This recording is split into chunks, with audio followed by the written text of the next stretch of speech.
vai embora. Ó, começou a gravar. Deixa eu compartilhar minha tela com vocês.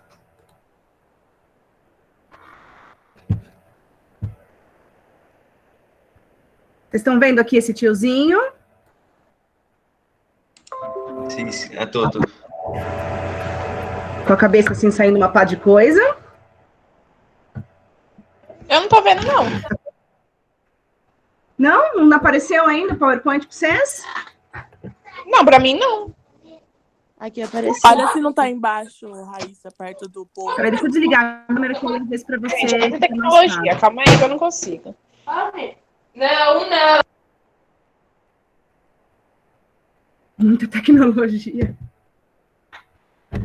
E agora, Raíssa? Não, tá só o C de Cristiane. Eita, nós, mas não vai ter dois usos, tá no celular. Então, geralmente no celular ficam dois usuários, né? Um que é a minha tela que eu tô apresentando e eu. Ai, achei. Achou? Achei. Aê, vamos lá. Então, vocês já ouvem falar, engraçado que vocês viveram num mundo, cresceram num mundo em que as pessoas falam muito de ideologia, né? E vocês entendem o que significa a palavra ideologia ou ideológico? Não. Ideia. De ideia, né? Ideologia vem de ideia, né? Se você dividir a palavra em dois, né? O lógico, sempre que você vê o logia no final de uma palavra, significa o estudo de. Então, tipo, biologia, né? Que é o estudo da vida. Ideologia seria, tipo, o estudo da ideia, né? Traduzindo a palavra, assim, a etimologia, né? O que a palavra significa em grego. Então, assim, em linhas bem gerais, quando a gente fala em ideologia, a gente está falando num conjunto de ideias, um conjunto de convicções, um conjunto de princípios sociais que uma pessoa tem a respeito de um determinado assunto. Ah, o Wagner chegou. Bom dia, Wagner. Está no comecinho. Muito bem. Então, quando eu falo de ideologia, eu estou falando de um conjunto de ideias que uma determinada pessoa tem sobre um assunto, ou que um grupo tem sobre um assunto. Então, essa é uma ideologia. Então, as ideologias, elas variam muito. Então, depende do contexto que você vive, o conjunto de ideias que você tem, que faz você interpretar o mundo, é diferente das pessoas que vivem em outro lugar e das pessoas que viveram em outros tempos. Então, o conjunto de ideias é como se a gente tivesse um óculos, e esse óculos, através dessas lentes, a gente enxerga o mundo, né? Então, a ideologia é como se fosse um óculos imaginário, e aí a gente enxerga o mundo através das lentes daquilo que a gente acredita, daquilo que a gente aprendeu como certo. Dá para entender até agora essa ideia de ideologia?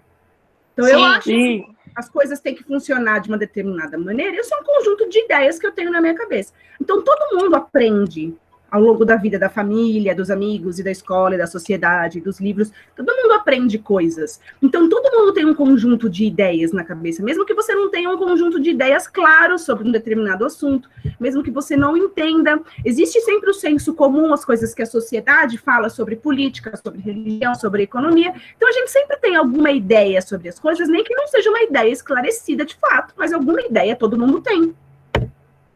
Então, assim, a ideia...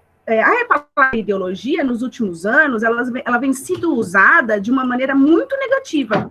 Tanto que você ouve muitas pessoas falando, o professor tal é ideológico, o professor tal faz propaganda ideológica. Como se as pessoas, elas estivessem o tempo inteiro, e de fato todo mundo faz isso, mas ninguém consegue ser, vamos dizer, neutro, né? Neutro é shampoo de bebê. Ninguém consegue viver uma vida sem, no fundo, tá sempre defendendo e vivendo às custas da sua própria ideia. Se você é uma pessoa religiosa, por exemplo, você vai levar a sua vida de acordo com algumas ideias da sua religião. Então, você sempre vai ter aquela ideologia que você tem na sua cabeça permeando ali a sua vida. Outra palavra que é muito usada hoje em dia, também com um sentido negativo, mas também não tem que ter um sentido negativo, é a palavra doutrina. Doutrina é um conjunto de princípios. Então, por exemplo, minha família é uma família católica. Então, a minha família segue a doutrina católica. Então, na Sexta-feira Santa, a minha família não come carne vermelha, comemoramos o Natal, comemoramos a Páscoa. Aí, no dia de finados, todo mundo vai no cemitério, leva flores para os falecidos, porque nós seguimos esse conjunto de ideias, o conjunto de regras que a Igreja Católica. Então, eu posso dizer que o catolicismo é uma doutrina religiosa? Sim. Sim. Sim. Eu posso dizer que qualquer religião tem uma doutrina, que é um conjunto de princípios e regras? Sim.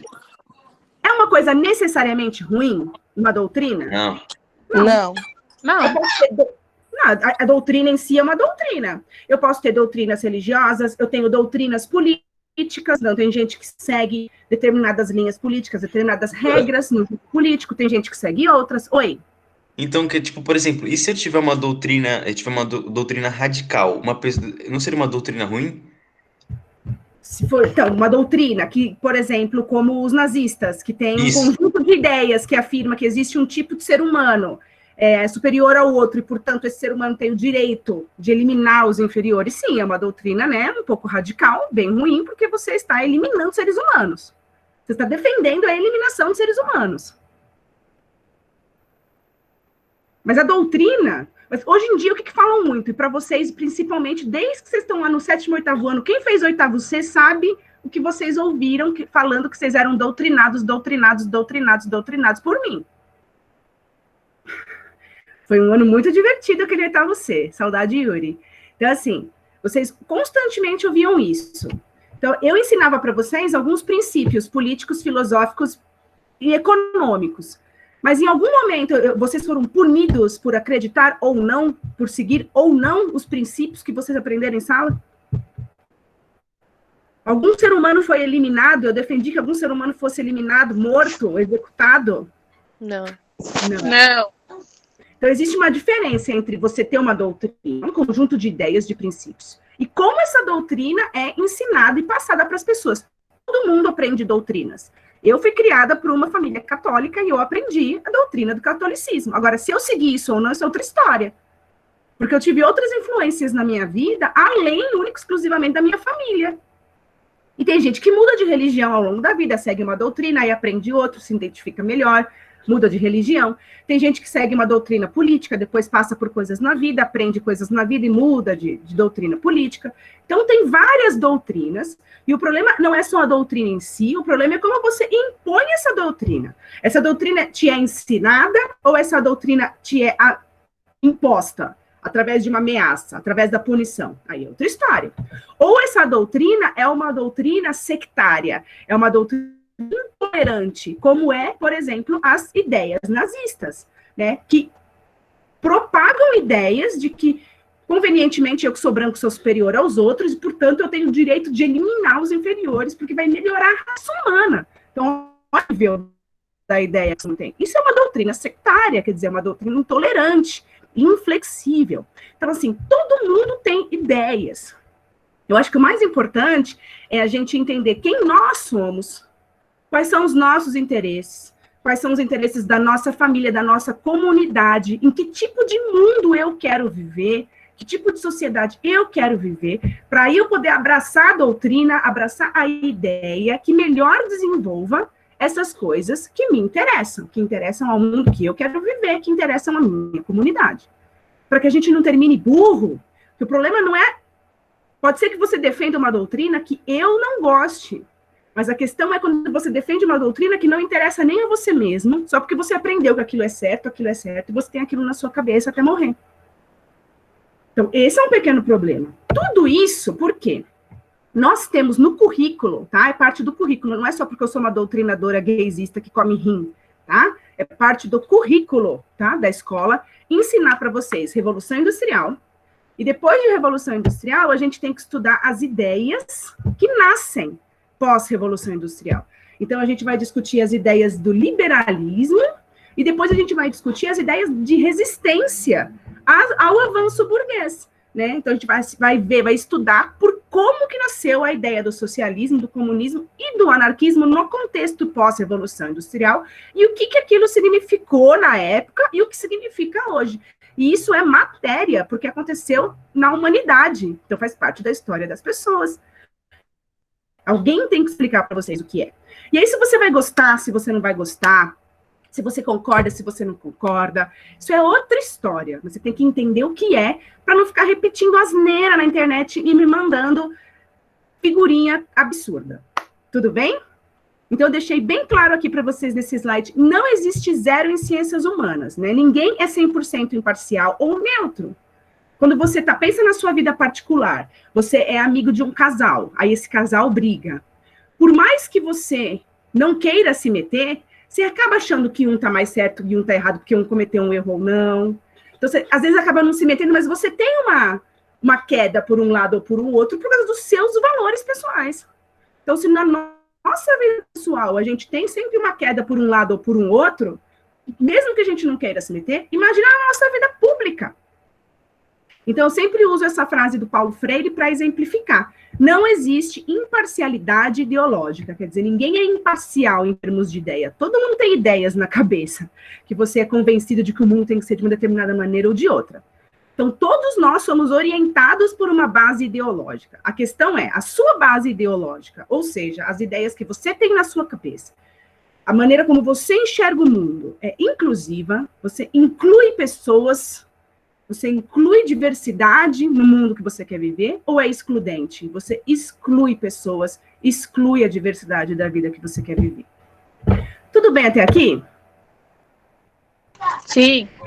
Sim? Então diz para mim, por que as pessoas, especialmente agora, né, hoje, nos tempos que a gente tem vivido, o pessoal tem chamado de Guerra Fria 2.0, né, que agora tem essa disputa dos Estados Unidos e tal. Por que as pessoas estão tão apavoradas das ideias que a gente pode entrar em contato, e especialmente vocês jovens? Por que as pessoas estão tão preocupadas com as ideias que os jovens entram em contato? Então, nossos pais morrem de medo dos nossos professores, nossos pais morrem de medo das pessoas que falam com a gente, do que a gente assiste na TV, ou do que a gente lê, para a gente não ficar com determinadas ideias na cabeça. Sei lá, foi pregado isso, acho que conforme, por exemplo, não sei, acho que foi, tipo, martelado na cabeça das pessoas, e aí acho que, tipo, elas banalizaram isso e conforme o mundo vai ficando mais diversificado, conforme o mundo vai progredindo, as pessoas não vão aceitando esse tipo de ideia. Elas são mais conservadoras. Não sei, acho que, sei lá. Será que foi porque eles foram criados assim, tipo, passaram para ele essas ideias, eles não querem que nós temos novas ideias, porque senão a gente pode mudar todo o contexto dos dias que vivemos. Sim, com certeza. Vocês provavelmente vão viver muito diferente da minha geração. Imagina da geração dos nossos pais. Agora, isso porque acho que alguns pais são da minha geração, né? Você deve ter muita gente que tem pai com 30 e poucos anos, é da minha geração. Agora, assim, por que eu tenho tanto medo que você viva uma vida diferente da que eu vivi? Qual o problema? Porque eu acho que, tipo assim, sei lá, você quer que, tipo, o seu filho realize que... não sei. Nossa, explica aí. O Fábio ele não vai seguir é muito bom. ideias. Oi? Vamos, meninas, conversem. É porque ele não vai seguir suas ideias, não é? Sim, mas assim, a questão é por que será que a gente se... Eu também estou perguntando, não estou dizendo que eu tenho resposta para tudo. Mas assim, por que as pessoas então se incomodam tanto? Né? Acho que porque, tipo, estão tanto na mesmice que, tipo, alguma coisa diferente já, tipo, fica chocado. Tipo, nossa, que loucura. E aí a minha reação, ao invés de aprender o novo, é barrar o novo? É, tipo isso. Então, assim, será que a gente, quando envelhecer, vai ficar assim também? Não, porque a gente é o novo. Acho que não. Então, acho que não, porque a gente já tem ideias, né? Assim, a gente já tá passando por isso. Se a gente fizer isso, vai ser meio esquisito, mas será né? que os nossos pais não passaram por coisas semelhantes, mas proporcionais à época deles? Mas deles, da geração deles pra nossa, acho que tem, tipo, uma grande diferença como que eu vou explicar? Tipo, de compreender, assim, as outras ideias, novas ideias. Então a gente tem que ter em mente que a gente não pode virar aquilo que a gente odeia. A gente tem que tomar cuidado para envelhecer sendo mais flexível que os nossos pais foram. A professora tá filosofando aí, José Sim, hoje a Carlos. professora baixou o José nela. Não, gente, eu tô falando sério, porque a gente não reclama dos nossos... porque os nossos pais isso, meu pai, minha mãe, não sei o que lá. E quando você envelhece, você tá carregado das coisas do seu tempo. Imagina, então, daqui 20, 30 anos, você tá com seus filhos, aí você manda um meme pro seu filho, e você vai rachar de rir, e o seu filho não vai nem baixar, porque quem é que manda meme hoje em dia? Talvez ele sinta com o seu meme a mesma coisa que você sente com aqueles bom dia infinitos que mandam todos os dias no grupo da família. É cringe, né? É tipo, velho. Você baixa os vídeos que seus tios mandam no grupo da família? Seja honesto. Não. Então, Não. A gente nem tem um grupo de família.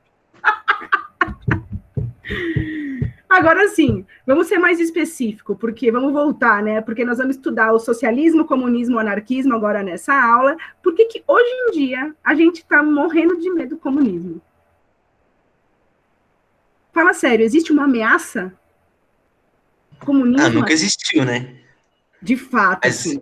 acho que, tipo, se você pensa no contexto do século passado, Fábio, se você pensar na Revolução Russa e o impacto que isso teve, eu acho mais compreensível. Agora você está em 2020, a União Soviética caiu faz uns 20 anos. E aí? Por que meus pais estão morrendo de medo? Não, seus pais não, mas acho que, tipo assim, as pessoas de grande poder, não sei, talvez de perder o que elas conquistaram com o capitalismo. Isso. Então, as pessoas de grande poder têm medo, porque elas acumularam muita riqueza. Desculpa, gente, minha gata tá pulando aqui. Elas acumularam muita riqueza e elas não querem perder. Agora, se fosse só as pessoas de grande riqueza que tivessem medo do comunismo, tudo bem, estava explicável, era compreensível. Agora, por que todos os nossos tios, nossos avós aí estão morrendo de medo do comunismo e do Pablo Vittar? Porque essas pessoas com poder arranjam uma maneira de passar para essas pessoas, outras pessoas, que existe realmente essa ameaça, né? Tipo, que o capitalismo é legal e que qualquer outra coisa que seja diferente vai dar tudo errado e já era. Né? Um monstro. Bom, então vamos lá. A gente vai começar agora a falar dessas ideias. Eu vou começar a falar do liberalismo, porque está na moda aqui no Brasil hoje, né? Falar, eu sou liberal, eu sou liberal, eu sou liberal. E aqui no Brasil as pessoas ainda falam que eu sou liberal conservador.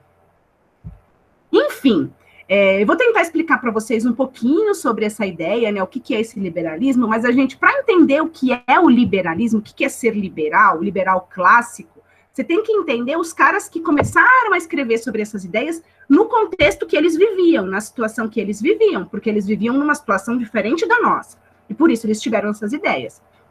Os dois caras mais famosão, assim, do liberalismo é o John Locke e o Adam Smith. A gente já conversou sobre eles em algum momento, acho que na aula de iluminismo, a gente falou sobre esses caras. Então, vamos lá. Em que contexto? Contexto é assim, a situação. Em que situação, né? Em que experiência de vida, em que momento esses caras estavam vivendo para que essas ideias que eles tiveram fossem possíveis de nascer? Muito bem, esses caras viviam na época dos reis e das rainhas lá do povo absolutista lá da Europa. O John Locke e o Adam Smith, se não me engano, eu não sei se ele é inglês, mas o John Locke com certeza é.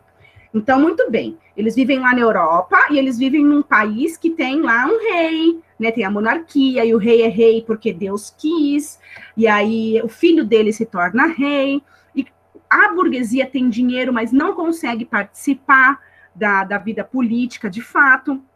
Lembra lá que a Revolução Industrial e a Revolução Francesa são as duas grandes revoluções que a burguesia faz e consegue, de fato, assumir o controle das coisas, né? Então, a Revolução Francesa, na Revolução Francesa, os caras pegaram os nobres, botaram o nome na guilhotina, cortaram literalmente a cabeça dos nobres, para tirar os nobres do poder político e assumir o poder para si.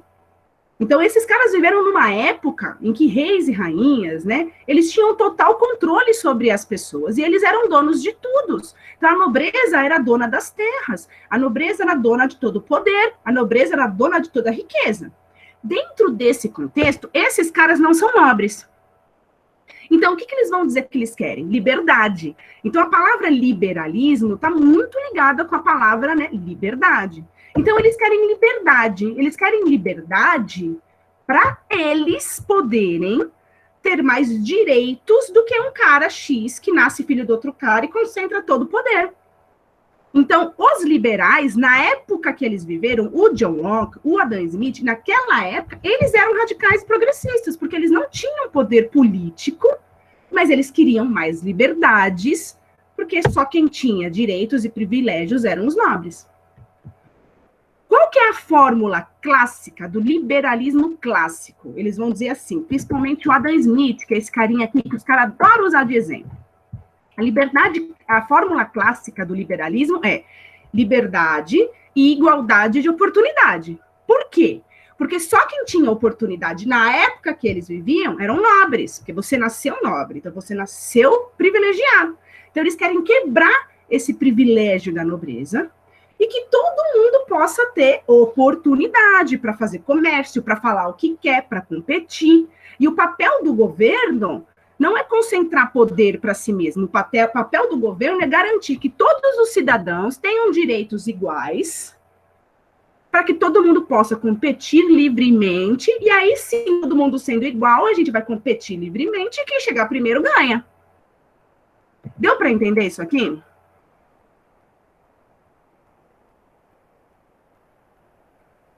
Sim, sim. Deu para entender. Agora, olha só que contraditório. Esse cara aqui, o John Locke, ele era um inglês, e ele falava de liberdade. Ele é o cara que escreveu que o ser humano tem direitos naturais, que é o direito à vida, à liberdade e à propriedade privada. Mas esse mesmo John Locke, ele era sócio de uma empresa que fazia tráfico negreiro. Aquelas empresas, né, que tinham uns barcão, que ia para a África, encostava na África, capturava um monte de negro africano, punham num barco, fazia a travessia do Atlântico e vendia esses caras como mão de obra escrava aqui na América. Como é que ele fala que os seres humanos têm os direitos naturais, que é a vida, a liberdade e a propriedade privada, se ele é sócio de uma empresa de escravos? Explica essa para mim. É para falar? Sim, por favor. Ah, tá. Ele foi hipócrita, né? Porque, tipo assim, vamos lá, ele tá ganhando dinheiro com o negócio, mas ele tem outra ideia. Mas aí acho que o orgulho dele bateu e, tipo assim, ele falou, eu não vou deixar de ganhar dinheiro para seguir minha ideia, entendeu? Ou é porque ele acha que negro não é gente? Porque você não falou do começo? Oxe, eu quero conversar, não quero falar sozinha, Fábio. Mas aí nessa terra eu falo tudo gaguejando, tudo errado aqui. Que drama. Pelo amor de Deus, ninguém vai ver. Tô ofendido agora. Ninguém vai ver. Você concorda que, olha só a ideia que ele tem na época, ele se sente oprimido pela nobreza, então ele quer se livrar daquela nobreza para que ele garanta igualdade de oportunidade para ele, que é um homem branco, porque em nenhum momento John Locke defende igualdade de oportunidade para as mulheres ou para os negros africanos, porque ele não enxerga essas pessoas de igual para igual. Então você percebe como essas características do liberalismo são bem flexíveis? Porque eu defendo liberdade, só que eu não te enxergo como um igual a mim. Então, eu defendo liberdade para mim, mas não defendo liberdade para você. Então, isso é muito complicado, porque você vai ouvir falar desses liberais. Hoje, no Brasil, está muito na moda esses homens brancos, velho, nem tanto velho, que tem uns jovens também. Mas são homens brancos, em gerais, que defendem a liberdade, mas eles acham que, por exemplo, dar oportunidades iguais para as mulheres e para os negros é errado, é você dar privilégio para eles. Então, eles não estão defendendo liberdade para todos, eles estão defendendo a liberdade deles sobre os outros. Isso é o que convém a eles, né? Isso. Então, que liberdade conveniente é essa, né? Ou então o liberal conservador, que é liberal na economia e conservador nos costumes. Depois eu vou colocar um meme para vocês disso, que é muito engraçado. O liberal na economia, conservador nos costumes. Porque o cara quer que, como ele é um cara que tem dinheiro, ele quer que o governo não controle a economia, né? Porque esse negócio de lei trabalhista incomoda muito para ele, que é proprietário. Por outro lado, ele é conservador. Então, ele acha que a família brasileira tem que ser reservada, que o homossexual tem que ser curado e que a mulher tem que ficar em casa fazendo janta. Então, assim, ele é liberal quando lhe convém e ele é conservador quando lhe convém. E aí tem alguns liberais que não são, né, hipócritas assim. Esse aqui é o Adam Smith. Eu trouxe o Adam Smith de exemplo, porque as pessoas usam muito o Adam Smith de exemplo, mas as pessoas nunca leram o Adam Smith. Porque o próprio Adam Smith, lá no século XVIII, ele diz assim, que nenhuma nação pode florescer e ser feliz enquanto grande parte de seus membros for formada de pobres e miseráveis. Então, ele é um liberal, sim, ele é a favor do livre comércio, ele é a favor de que as pessoas possam ter propriedade privada e acumular dinheiro, mas ele não acha que isso significa que você pode tornar uma população, parte da população, miserável, e que isso é bom para um país, porque ele diz que não é. Outra coisa é esse liberal aqui. Para quem gosta das ideias liberais, esse cara, no meu ponto de vista, ele é um liberal mais de verdade. Se não me engano, ele é espanhol, ou ele é aqui da América Latina e mora na Espanha, uma coisa assim. É o Mário Vargas Llosa. Ele fala que liberdade é liberdade em todos os campos da atividade humana. Então, ele diz que separar a liberdade política, econômica e individual é distorcer o liberalismo para atender interesses próprios. Então, ele fala que tem que ter liberdade política, tem que ter liberdade econômica e tem que ter liberdade individual também. Então, se o cara quer casar com outro cara, isso é um problema dele, isso não é um problema que o Estado tem que regular. Então, esse é um cara que é liberal e que acredita em liberdade em todas as esferas, política, econômica e individual, que é diferente dos nossos liberais conservadores aqui no Brasil, que querem liberdade só para eles e para mais ninguém. Um outro liberal, que é muito interessante, é esse tiozinho aí, carequinha. Eu vou colocar um vídeo para vocês verem que chama Herança. Eu quero muito que vocês vejam esses vídeos, porque, é impressionante. Eu assisti, eu quase chorei de tristeza. Parece que a gente está preso num ciclo. O Brasil é uma máquina de fazer dinheiro para quem tem dinheiro. E a gente só trabalha e paga conta. Enfim, tem esse liberal chamado John Stuart Mill, e ele defendia, ele era liberal, ele não era comunista, socialista, nada disso, ele era um liberal. Porém, ele defendia que não existisse rentista. O que é um rentista? O rentista é aquele cara que herda do papai muito dinheiro, que herda a casa, herda o carro, herda a empresa, herda tudo, riquíssimo, nunca trabalhou na vida, nunca pegou um ônibus, herdou tudo. Então, ele acredita que essas pessoas rentistas, elas são parasitas da sociedade, porque elas não produzem nada, elas não fazem nada para a sociedade.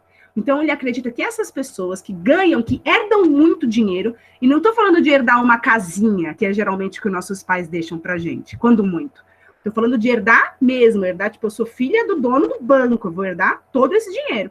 Ele acredita que essas pessoas têm que ser extremamente taxadas para que o dinheiro que acumulou volte a circular na sociedade, para que você não crie uma classe de parasitas que não fazem e não produzem nada na sociedade. Minuto a gata, gente. Vai, filha.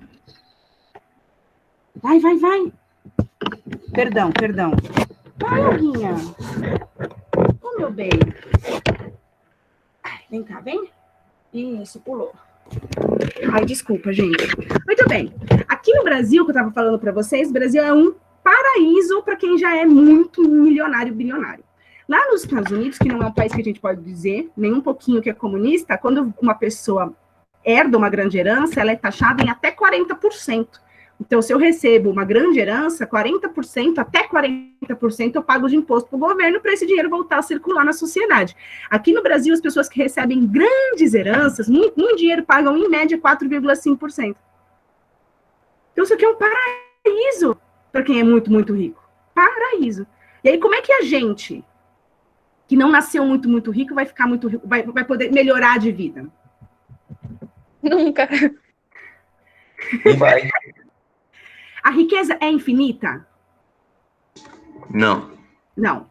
Se a riqueza não é infinita e você tem um grupo de pessoas que acumula, o que acontece com as outras pessoas? É que não é uma balança, né? Elas ficam pobre. Isso. E é uma questão de loucura ou é uma questão de matemática?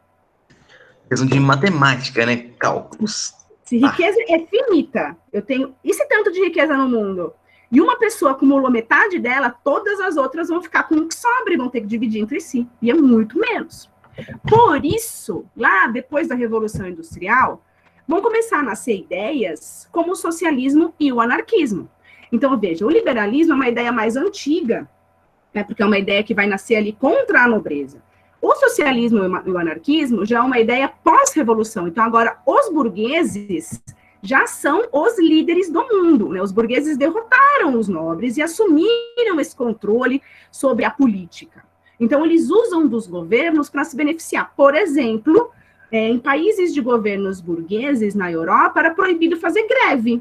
Por que era proibido fazer greve? Porque eles eram as pessoas que trabalhavam no governo, os deputados, os ministros, eles também eram donos das indústrias e não era interessante para eles que os seus trabalhadores fizessem greve, porque eles iam perder dinheiro. Então, eles usavam o Estado, eles usavam a lei para se beneficiar. E aí, dentro desse contexto, vai surgir essas ideias, né? O socialismo e o anarquismo. Então, você tem agora governos controlados por burgueses, e a classe social que vai nascer lá oposta aos burgueses são os trabalhadores, que a gente também chama lá de operários ou os proletários. Por que os proletários são lá o oposto dos burgueses? Porque os burgueses querem enriquecer e o trabalhador quer viver sua vida. Só que para esse cara aqui enriquecer, ele acumular dinheiro, tem que sair de algum lugar. E vai sair da onde esse dinheiro que ele quer acumular? Do trabalho dos operários. Do trabalho dos outros, do meu trabalho, do seu trabalho, do trabalho dos nossos pais, que mesmo que não entendam, são explorados. A riqueza é finita. Se a riqueza é finita e uma pessoa acumula muito, as outras vão ficar sem. Isso é uma questão... Meu, quando você divide refrigerante com o teu irmão, você pega assim, põe no copo e mede para ficar igualzinho. É ou não é? E aí a gente divide dinheiro, a gente divide toda a riqueza da sociedade. Quando eu falo riqueza, não estou falando só de dinheiro. Estou falando das terras, estou falando dos alimentos, estou falando dos recursos minerais, das fábricas, das máquinas, de toda a matéria-prima. Isso não pertence a gente. E nós somos trabalhadores, nós não temos nada a não ser a nossa capacidade de trabalhar, e a gente vende essa capacidade de trabalhar para alguém em troca de um salário. Se esse cara lucra 1.000, 10.000, 100.000, 1 milhão, 1 bilhão, você continua ganhando o mesmo salário sempre. Então, você não recebe parte proporcional desse lucro, você sempre recebe seu salário. Então, com base, observando essas questões da sociedade, alguns caras vão criar a ideia lá do socialismo. Falar alguns caras, porque são várias pessoas que teorizam e que escrevem sobre essas coisas, inclusive gente de dinheiro. Olha que coisa bizarra. Então, os caras vão criar uma ideia, assim, nós vivemos no capitalismo, que é uma sociedade baseada na competição, na acumulação, e isso não é legal. Por quê? Porque o capitalismo, ele gera um problema em si mesmo, porque ele é um sistema que se devora de dentro para fora, porque ele acumula, e aí falta, e aí ele quebra. Você entra numa crise, porque de onde você vai tirar dinheiro? Se a lógica é tirar dinheiro e acumular, e o dinheiro não tem mais de onde tirar, ele quebra. Então, ele é um sistema que se come de dentro para fora, ele tem ali um problema no funcionamento dele. Então, para melhorar esse problema, as pessoas vão vão viver de uma outra maneira. Eu não estou aqui para dizer para você o que é certo, o que é errado, o que é bom, o que é ruim. Eu só estou aqui para te explicar hoje, ok? Então, os caras vão falar assim, a gente precisa criar um sistema político e econômico não baseado na competição, baseado na igualdade, na cooperação entre as pessoas, para que a gente não fique se devorando de dentro para fora. Então, a gente precisa distribuir renda. Não dá para deixar ninguém acumular demais, porque se alguém acumular demais, vai faltar para muita gente. A gente precisa acabar com as propriedades privadas dos meios de produção. Meios de produção não é a sua casa e o seu carrinho. Meios de produção são as fábricas, as máquinas e as terras. Eles acham que é errado que isso pertença a uma pessoa. Tem que pertencer a quem trabalha nela, para que todo mundo trabalhe, porque nenhum socialista é contra o trabalho. Sem trabalho, a gente não tem nada, a gente não tem comida, a gente não tem o mínimo para se sustentar. Criticar o capitalismo não é não querer trabalhar. Isso é só preguiça mesmo. Então, os caras, assim, as terras e as fábricas, elas têm que pertencer à sociedade toda. E aí, quem trabalha, consome. Outra coisa que eles têm que falar é que o próprio governo tem que ser controlado pelos trabalhadores, e não pelos burgueses, porque eles só usam o governo para se beneficiar. E a economia, ela tem que ser planificada, ela não pode ser uma economia de produzir, e a gente consumir que nem os loucos, e aí acumular. O ideal é que a gente consiga planejar o que uma sociedade precisa em termos de alimentos, de tecnologia, e aí a gente supre o mercado, quer dizer, a gente produz o que as pessoas precisam para sobreviver. Não precisa produzir mais, produzir em excesso. Qual que é o objetivo desses socialistas? Eles queriam viver numa sociedade sem classe, sem rico, sem pobre, onde as coisas pertencessem a todos, né? Não a sua casa, porque isso é bem privado, todo ser humano tem que ter um teto embaixo, em cima da sua cabeça, mas assim, as fábricas, as terras têm que pertencer a todos, para que não existam grandes diferenças econômicas entre as pessoas, para que ninguém acumule demais e ninguém passe necessidade. Então, desses principais representantes, dos mais antigos, a gente tem o Saint-Simon, que era um francês, que era religioso, ele era super cristão, e ele achava que lutar pela melhoria da condição moral das pessoas, também era lutar pela melhoria da condição material das pessoas. Então, ele achava que as pessoas pobres, elas precisavam melhorar tanto de vida material, né, melhorar o estado de pobreza que eles tinham, e também a moral. Então, ele era uma pessoa que juntava, né, a questão material com a questão moral, porque ele era um cara muito religioso. Aí tem mais 2 caras que também escreveram sobre isso, que é o Charles Fourier e o Robert Owen. O Robert Owen, aliás, ele era um industrial, ele era um dono de indústria, e ele achava meio bizarro, e quem trabalhou na indústria dele, naquela época, trabalhou numa das melhores indústrias que tinha para trabalhar, porque na indústria dele se trabalhava menos horas, ele tinha lugar, ele deu na indústria dele ali, ele construiu uma condição de vida um pouquinho melhor para os trabalhadores dele, porque ele achava um absurdo aquelas pessoas viverem naquela miséria horrorosa. Só que aí vão vir outros caras, que são esses caras aqui, que você deve conhecer, de ver, certo? De ouvir falar que eles são pessoas horríveis e que eles comem rins de crianças. Já ouviram? Aí, gente, fala comigo um pouco que eu tô cansada. Ah, não escutei isso não, mas... Escutei outras coisas. Você escutou o quê? Ah, não escutei não, mas eu sempre... Ah, eu escutei da senhora, primeiramente, na real, né? Que você falou desde lá na 8ª série. Que tinha o livro lá do Karl Marx, do Carlos Marx. Carlos Marx. É. Aí acho que a gente só foi escutar sobre eles em sociologia, da Geni falando. E aí, assim, pela internet, vocês nunca ouviram que eles eram completamente ridículos e que eles criaram teorias absurdas e que o Marx deixou 5 filhos dele morrer de fome. Eu já vi uma mulher, ela, tipo, revoltada no Facebook, compartilhando, o livro de sociologia do meu filho tá falando sobre Marx, não sei o que e tal, não tem que ter porque é comunismo e tal, só tem isso. Não vi, né, no caso. Não, mas ele existiu, fato é que Então. Faz parte da história. Eles existiram, eles viveram no século XIX, então eles assistiram um mundo muito diferente do nosso. Eu duvido que eles tenham visto, eu não sei, o Marx morreu em 1883, eu nem sei se ele chegou a ver a eletricidade como a gente conhece. Que ele viveu no princípio, na época do começo lá do desenvolvimento industrial, ele não viveu o que a gente viveu, ele não viveu no mundo que teve 2 guerras mundiais, então assim, ele viveu outras coisas. E ele era um homem do tempo dele, ambos os dois eram homens do tempo dele, que observavam aquilo tudo e estudaram muito, e escreveram muito, né? 2 nerdão. O Engels era de família mais rica, né? O pai dele era um industrial, eles 2 nasceram onde hoje é a Alemanha, mas o pai dele tinha indústrias na Inglaterra, e aí ele ia trabalhar com o papai, muito playboyzinho, trabalhar com o papai, e aí ele chegou e falou, menino, que lugar horrível. E tanto que um dos primeiros estudos dele são estudos sobre a situação da classe operária na Inglaterra. E ele acabou se casando com uma moça lá da classe operária e depois com a irmã dela. Mas enfim, depois eu vou... Oi?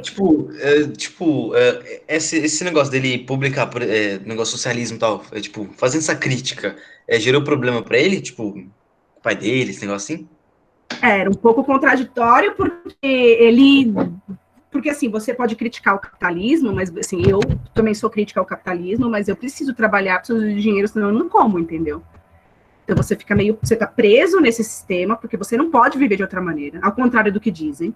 Né, tem um pessoal que segue aqui no Brasil, um cara que chama Mises, né, um austríaco, e é muito famoso aqui no Brasil, porque ele falava assim, o trabalhador é explorado, mas ele mesmo consome a mercadoria que produz, então é só ele não consumir a mercadoria que ele produz. Então ele é explorado meio porque ele quer, ou ele é explorado porque ele consome aquilo que ele produz. Mas assim, se eu não consumir aquilo que eu produzo, eu vou consumir o quê? Eu sei plantar? Eu tenho terra? Eu consigo produzir tudo o que eu preciso para sobreviver? Então não, você fica sempre meio preso. Mas, assim, ele tinha umas questões com o pai dele. Eu vou recomendar um filme para vocês verem sobre isso. Porque esses 2 caras, eles estão taxados pelas pessoas que não conhecem e que são completamente, né, ensinadas a ter medo do comunismo. Elas nunca estudaram, elas não entendem nada, e elas morrem de medo de 2 caras que eram só 2 caras, entendeu? Eram 2 pessoas que se dedicavam a estudar esse tipo de coisa. E aí eles vão eles vão ser socialistas científicos, né? Ele vai dizer que esses caras aqui eram socialistas utópicos. Utopia é quando você tem um sonho impossível. Por que ele chama esses caras de utópicos? Porque esses caras falavam que quem tinha poder e privilégio ia abrir mão do seu poder e privilégio voluntariamente. E ninguém que tem poder e privilégio abre mão voluntariamente do seu próprio poder. Então eles vão elaborar uma teoria que eles chamam de socialismo científico. Eles vão dizer, eles estudam muito história, aliás, naquela época, o Marx era advogado, ele estudou direito, mas enfim, eles estudaram pra caramba, e aí eles vão desenvolver uma tese dizendo que a história da humanidade é a história da luta de classes, então sempre você tem uma classe social, né, que oprime, e uma classe social que é oprimida. Então, lá em Roma, você tem os patrícios e os plebeus, e assim por diante. E aí ele fala, a burguesia já foi uma classe social oprimida pela nobreza.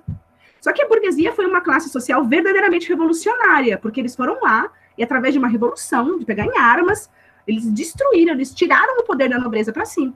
E aí eles disseram, e aí a burguesia agora assumiu o controle do Estado e usa esse Estado para se favorecer.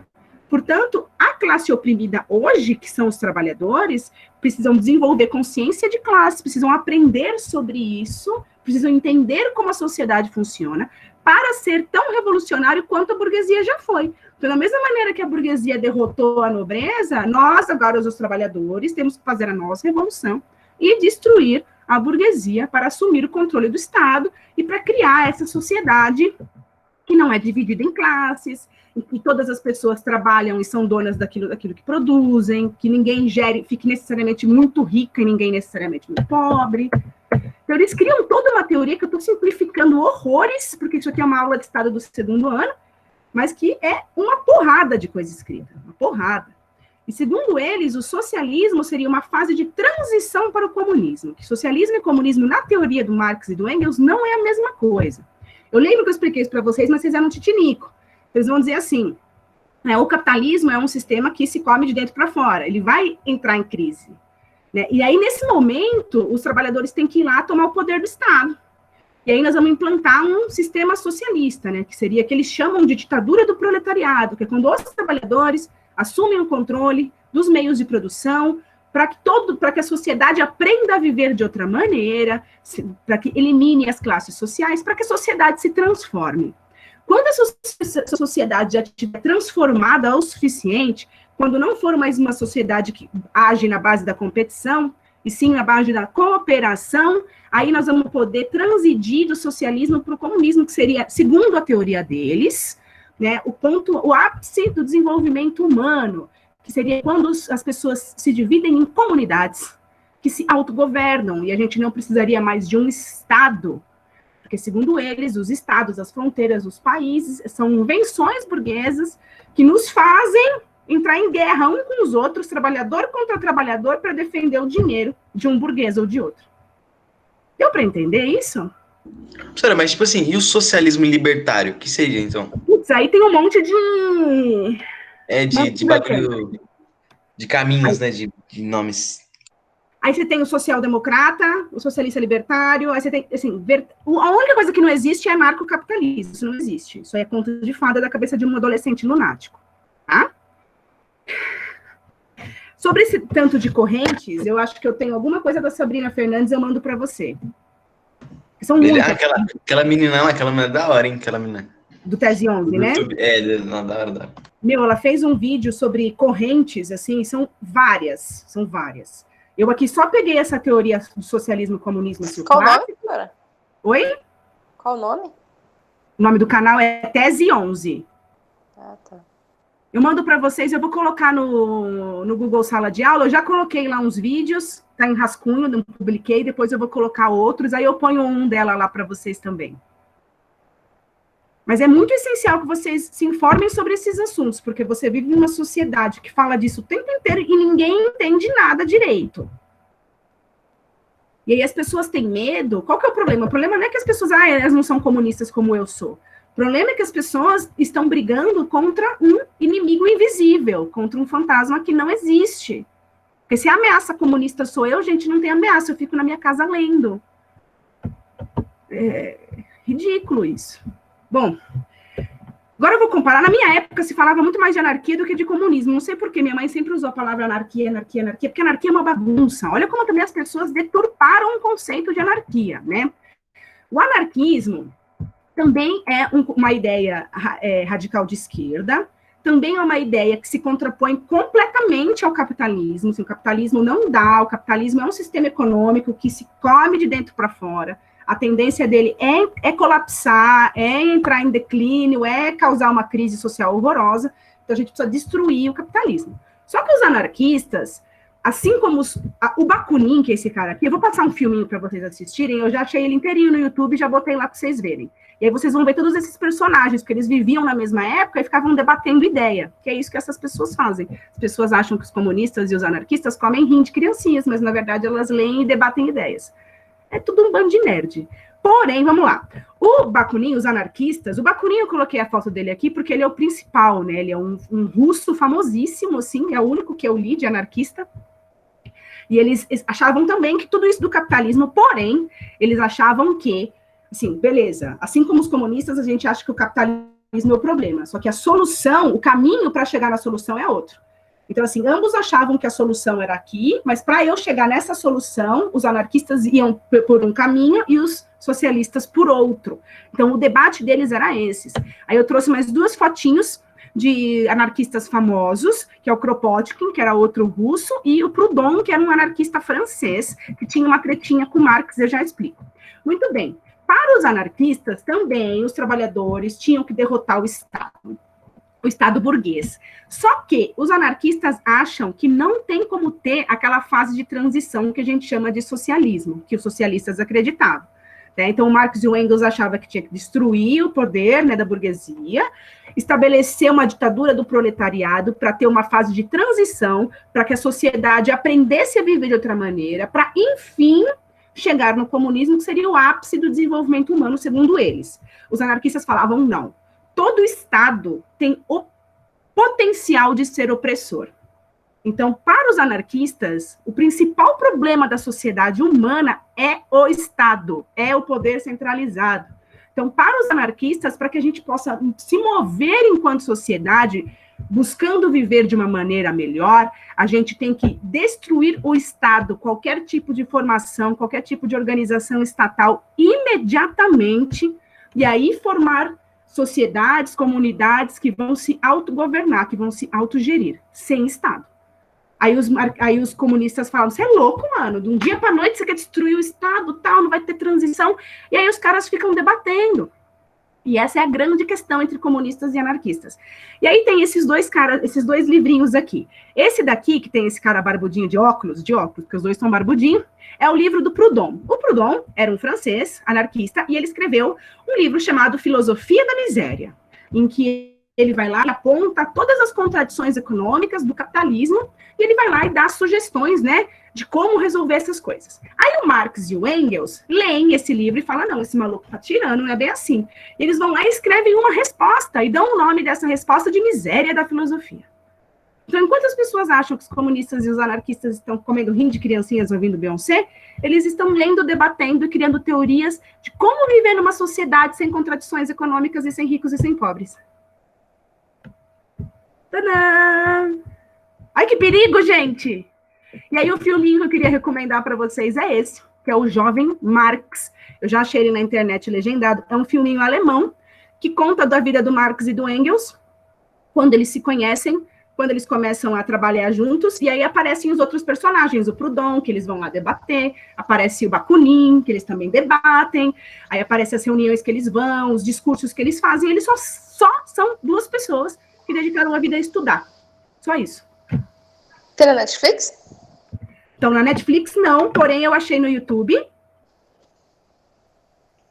E já coloquei para vocês lá no Google Sala de Aula. Tem no YouTube legendadinho, bonitinho. Ah, beleza. Beleza?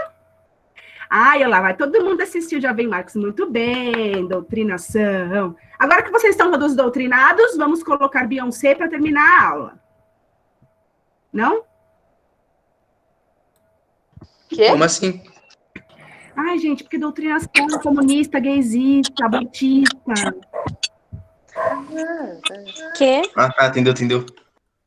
Gente, é o que as pessoas dizem. Vocês não assistem minha aula, vocês não ficam tudo completamente loucos, vocês vão sair armados, destruindo agora banco, cantando Beyoncé? Eu vou. Não, Só me Beyoncé é deixa muito triste. difícil, vamos Pablo Vittar.